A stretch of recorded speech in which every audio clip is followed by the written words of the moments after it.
बिस्मिल्लाहिर्रहमानिर्रहीम। अस्सलाम वालेकुम नाज़रीन, आप यूट्यूब चैनल देख रहे हैं। मैं इमरान खान हूँ।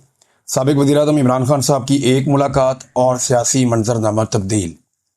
यानी जो लोग माफ़ियों की बातें कर रहे थे, ये कह रहे थे कि इमरान खान साहब चलो माफ़ी मांग लें, चलो अफसोस का इजहार कर लें, चलो इमरान खान साहब इतना ही कह देंगे कौम से शर्मिंदगी है या कोई माफ़ी है। कोई कहता जी अदालत में जाके मांगे, कोई कहता जी पार्लियामेंट में आके कह दें, कोई कह रहा था जी कि किसी और जगह पे कह दें, चलो कौम के सामने स्टेटमेंट दे दें। कोई कह रहा था जी अदालत के सामने कर दें, कोई कहता चलो माफ़ी ना मांगे तो ये कर दें।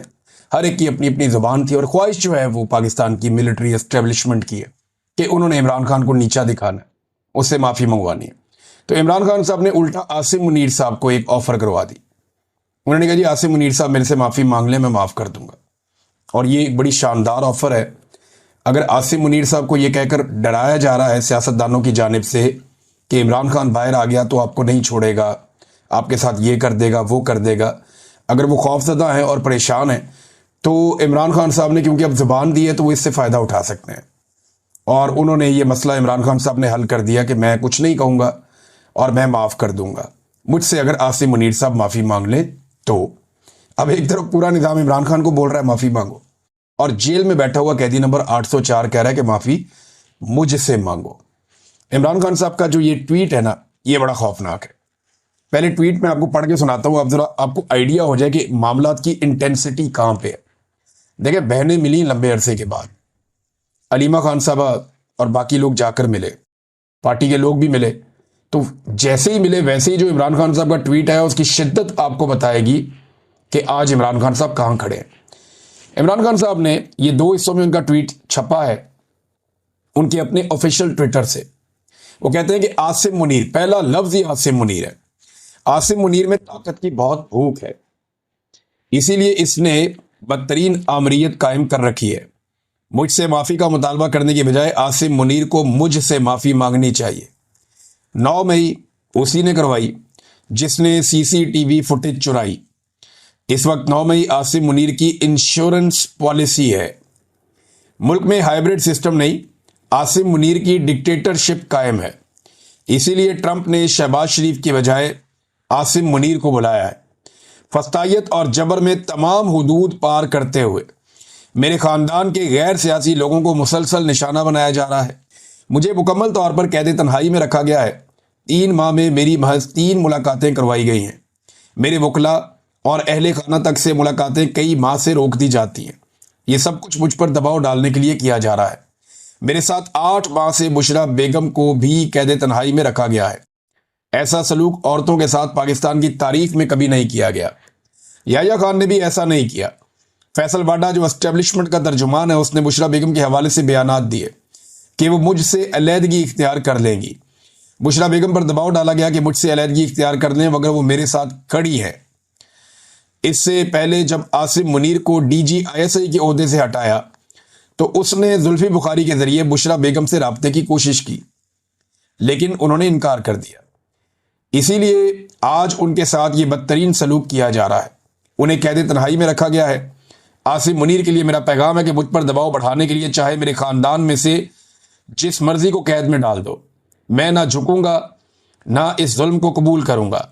मैं अपनी हकीकी आज़ादी की जद्दोजहद हर हाल में जारी रखूंगा। आसिम मुनीर पाकिस्तान के साथ वो कर रहा है जो मोहसिन नकवी ने क्रिकेट के साथ किया है। अदलिया तबाह, मीडिया खामोश और पुलिस से ऐसे काम करवाए जा रहे हैं जिससे वो क्रिमिनलाइज हो चुकी है। ऐसा तो याह्या खान के दौर में भी नहीं हुआ। पुलिस को तहरीक इंसाफ के लोगों के खिलाफ इस्तेमाल किया जा रहा है, जिसकी वजह से मुल्क में जराइम की शरह बढ़ गई है। मुल्क में बेरोजगारी उरूज पर है। SIFC से मईशत ठीक नहीं होती बल्कि अवाम के एतमाद और कानून की हुक्मरानी से ठीक होती है।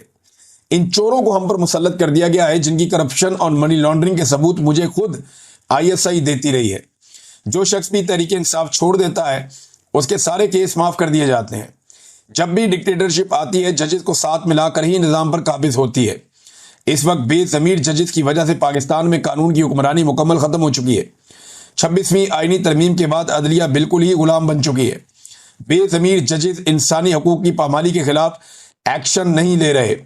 अगर हमारे जजेस ज़मीर के साथ काम करते, पाकिस्तान के लोगों को इंसाफ देते, उनको खौफ होता कि यौम महशर अल्लाह को हिसाब देना है, तो ये जो जुल्म जो हो रहा है ये कभी ना होता।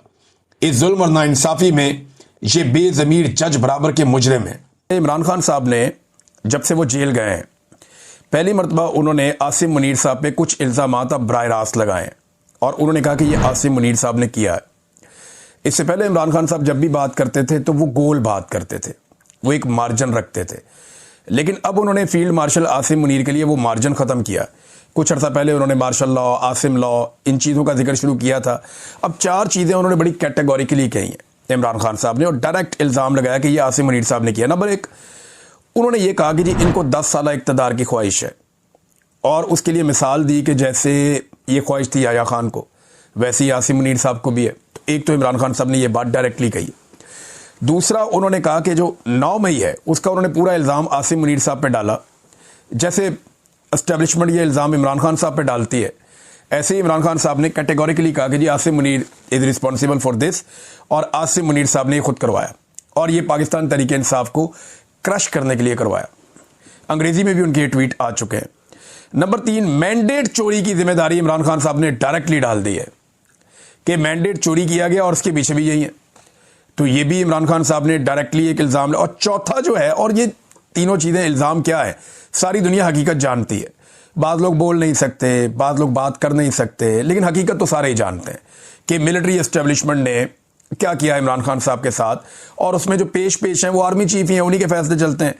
नंबर 4 जो है, फौज को ज़ाती मकसद के लिए इस्तेमाल करना, ये इमरान खान साहब ने बड़ा अहम नुक्ता उठाया कि फौज के कंधे को इस्तेमाल किया जाता है ज़ाती ख्वाहिशात की तकमील के लिए, अपने इक़्तिदार को लंबा करने के लिए, और ये याया खान ने भी किया था। तो इमरान खान साहब ने वो एग्जाम्पल्स कोट की हैं और उनके ट्वीट के अंदर ये चीज़ें बड़ी वजाहत के साथ सिंपल करके उन्होंने सामने रख दी।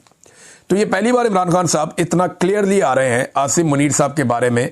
तो क्या इमरान खान साहब जेल से एक फाइनल राउंड शुरू कर चुके हैं? ना सिर्फ आसिम मुनीर को वादे पैगाम दिया इमरान खान साहब ने, बल्कि chief justice Pakistan justice Yahya Afridi के लिए भी एक लेटर लिखा, जो इमरान खान साहब की बहन अलीमा खान लेकर निकली, और उन्होंने कोशिश की सुप्रीम कोर्ट में कि वो चीफ जस्टिस के चैम्बर में जाएं और जाकर वो लेटर चीफ जस्टिस के हवाले करें, लेकिन वह इंतजामिया ने रोक दिया। उन्होंने कहा जी आप नहीं जा सकते, जब तक कि रजिस्ट्रार ऑफिस से इजाज़त नहीं मिलती आप नहीं जा सकते। उन्होंने कहा जी इमरान खान साहब का खत है, लतीफ़ खोसा साहब ने कहा जी एक साइला है, साहिल है, तो वो अगर चीफ जस्टिस के पास जाना चाहे तो अब जाने दें, खत देना उन्होंने। तो इस पर उन्हें रोक दिया गया। लेकिन खत मैं आपको बता देता हूँ, ये उसका उर्दू ट्रांसलेशन है जो याया अफरीदी साहब को इमरान खान साहब ने खत लिखा। खत ये है, मैं आपको सिर्फ 31 किलोमीटर के फासले से लिख रहा हूँ, मगर सुप्रीम कोर्ट के दरवाजे मेरे और मेरी अहलिया के लिए बंद हैं। 772 दिनों से जायद एक 9x11 के पिंजरे नमा सेल में ज़बरदस्ती की खामोशी, तन्हाई और दुनिया से कटाव के कैद खाने में मैं मुसलसल तन्हाई की कैद का सामना कर रहा हूँ। मेरे खिलाफ 300 से जायद बेसरोपा, झूठे और सियासी बुनियादों पर कायम किए गए मुकदमात खोले गए हैं। पाकिस्तान ने कभी ऐसा जुल्म नहीं देखा जो मुझ पर, मेरे ख़ानदान और दुनिया भर में मेरे हामियों पर ढाया जा रहा है।